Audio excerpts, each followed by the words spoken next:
బోనాలు ఎలా జరుపుకుంటారు? ఆషాఢమాసం మొదటి ఆదివారం గోల్కొండ కోటలో, ఆ తర్వాత సికింద్రాబాద్లోని ఉజ్జయిని మహంకాళి ఆలయంలో, రెండో ఆదివారం బల్కంపేట్లోని బల్కంపేట్ ఎల్లమ్మ ఆలయంలో, మూడో ఆదివారం చిలకలగూడ సమీపంలోని పోచమ్మ కట్టమైసమ్మ ఆలయంలో, లాల్ మాతేశ్వరి ఆలయంలో జరుపుకుంటారు. హైదరాబాద్ పాత బస్తీలోని దర్వాజా, హరిబోలిలోని అక్కన్న మాదన్న దేవాలయం మరియు శాలిబండలోని ముత్యమ్మ దేవాలయం.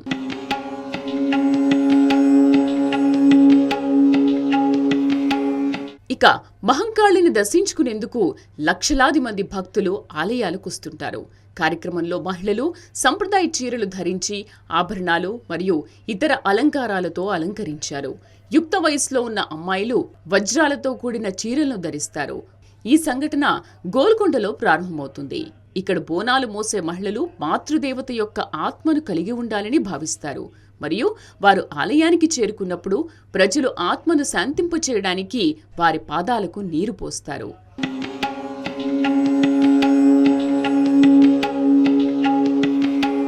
ఈ వేడుక 18వ శతాబ్దానికి పూర్వం హైదరాబాద్ స్టేట్లో 1813లో జంట నగరాల్లో వ్యాధి విజృంభించి వేలాది మందిని బలికొంది. దీనికి ముందు హైదరాబాద్ నుండి ఒక మిలిటరీ యూనిట్ ఉజ్జయినిలో ఉంది.